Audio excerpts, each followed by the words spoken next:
The last few weeks in our services at church, we've been looking at John chapter 1, and we've been talking about the fact that Jesus Christ is the light of the world.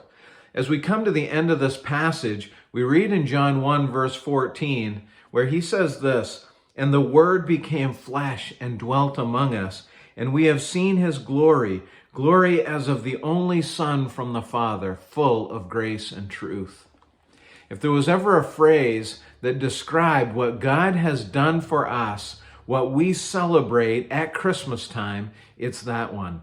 The Word became flesh. Jesus Christ took on a human body. While remaining fully God, he became fully man and experienced this life on this earth, this sinful earth, that he might provide redemption for us.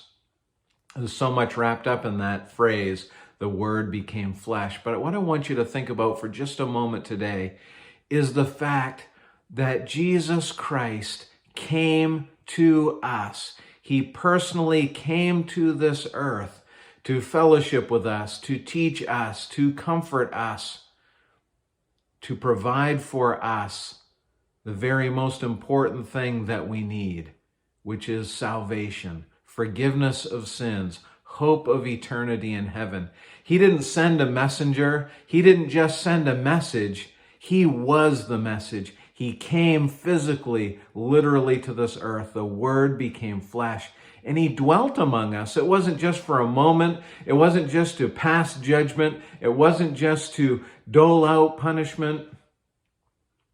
He came and lived with us, lived on this earth and walked this earth. He knows what it's like to live life here. In Hebrews chapter 4, the author of the book there says that he experienced life and he was tempted even in every way that we are, yet without sin. Who better to understand what we go through in the course of our lives but this one, Jesus Christ, very God, who became flesh and walk this earth with us.